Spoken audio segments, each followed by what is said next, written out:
individual police officers who may have been culpable have never been held to account. And we are seeing a repeat of that over and over. Could that be the problem? That now we're feeling police officers are free to kill. After all, they know nothing will happen. They are free to kill and there'll be no consequence.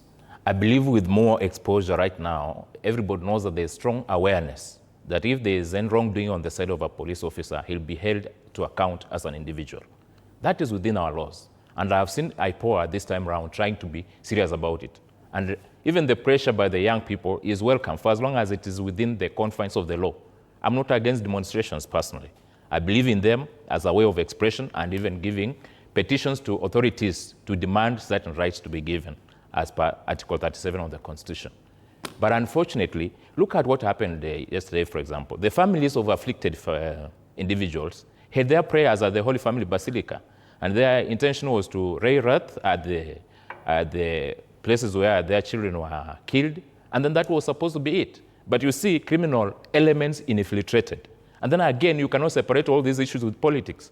We saw well-mobilized crowds coming, walking along Thika Road, Kiambu Road, coming with the intentions that they want to breach State House, knowing very well that this is a protected area.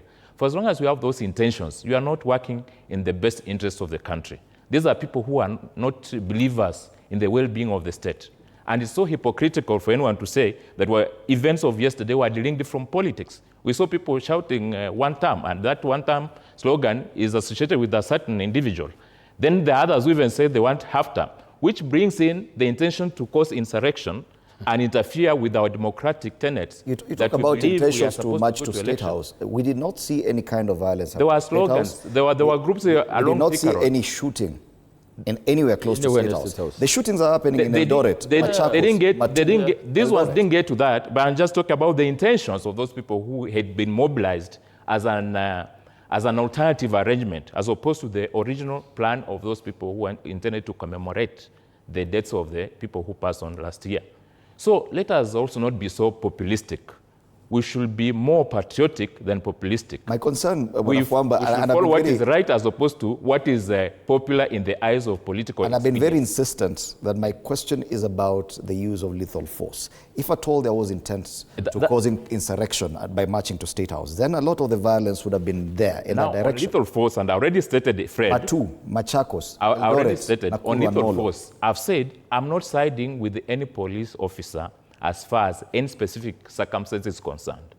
I'm only saying that based on our institutions and based on our laws, every case should be handled on a merit basis, so that if there was any unnecessary use of force by an individual police officer, action is supposed to be taken against that police officer as an individual in accordance with the law.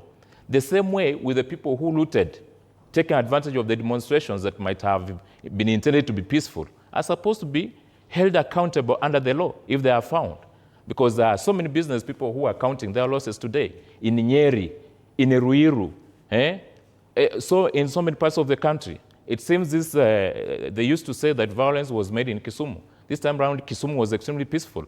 But Nyeri businesses were looted. Until Naivas has nothing in stock right now in Nyeri. Thika here was so terrible. Traffic on the road was so very challenging. So many people were unable to transact their businesses yesterday, while other businesses were destroyed. People did not report to work. That's a loss to the country.